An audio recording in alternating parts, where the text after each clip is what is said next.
En avril 1945, Berlin est encerclée par l'armée rouge, les canons soviétiques tonnent à quelques kilomètres seulement de la chancellerie du Reich. Pourtant, retranché dans son bunker, Adolf Hitler refuse d'accepter l'inévitable. Dans un dernier sursaut de déni et d'espoir fou, il imagine une contre-offensive miraculeuse, une manœuvre militaire censée briser l'étau soviétique autour de Berlin et permettre à l'Allemagne de reprendre le dessus. Cette opération, il l'appelle l'offensive Steiner. Mais elle ne verra jamais le jour. Pourquoi cette offensive n'a-t-elle pas été lancée? Qui était Steiner, et pourquoi ce dernier n'a-t-il pas pu remplir cette mission impossible? Retour sur un des derniers épisodes délirants du Troisième Reich.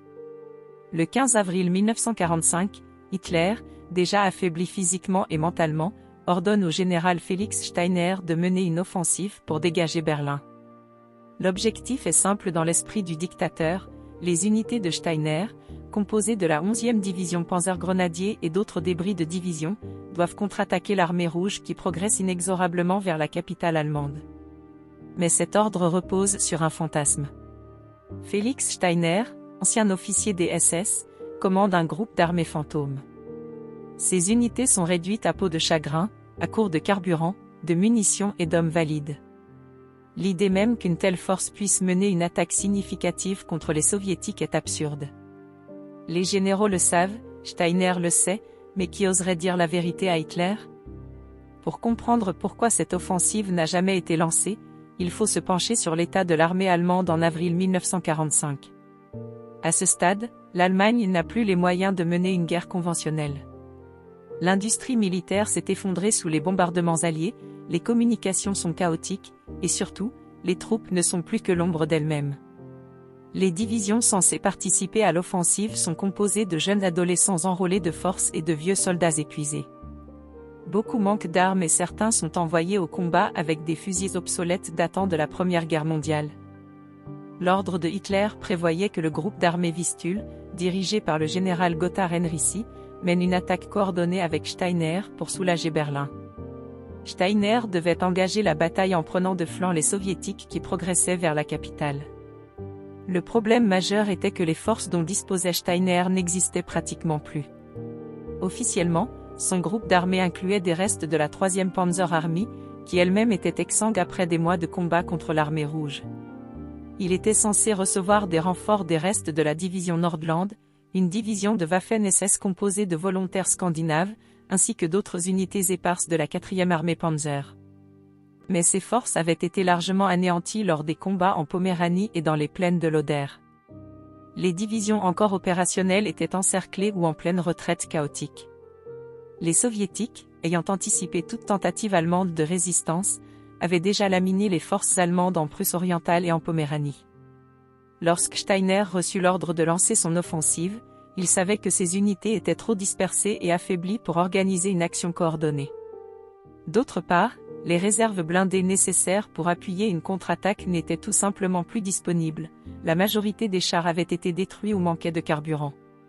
Steiner aurait dû attaquer avec quelques chars rescapés et des soldats exténués, sans couverture aérienne, face à une armée rouge qui disposait d'une supériorité écrasante en hommes et en matériel. Le général Heinz Guderian, chef d'état-major de l'armée de terre, fut l'un des rares à tenter de faire entendre raison à Hitler avant d'être écarté. Dès mars 1945, il voyait déjà l'état catastrophique des divisions qui devaient être engagées. Selon lui, le front de l'Oder n'avait plus les moyens de résister et il fallait envisager une reddition ordonnée pour éviter une destruction totale de l'armée allemande.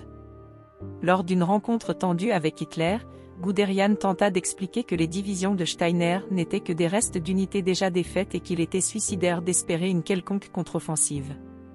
Furieux, Hitler accusa Guderian de défaitisme et le renvoya quelques jours plus tard, préférant s'entourer d'officiers plus dociles qui lui diraient ce qu'il voulait entendre. Le 22 avril 1945, Hitler apprend que l'offensive Steiner n'aura pas lieu. Ce jour-là marque un tournant dans son comportement. Pris de colère et de frustration, il entre dans l'une de ses crises les plus célèbres. Devant ses généraux, il explose de rage, hurlant que l'armée allemande l'a trahi, que tout est perdu, et que la guerre est finie.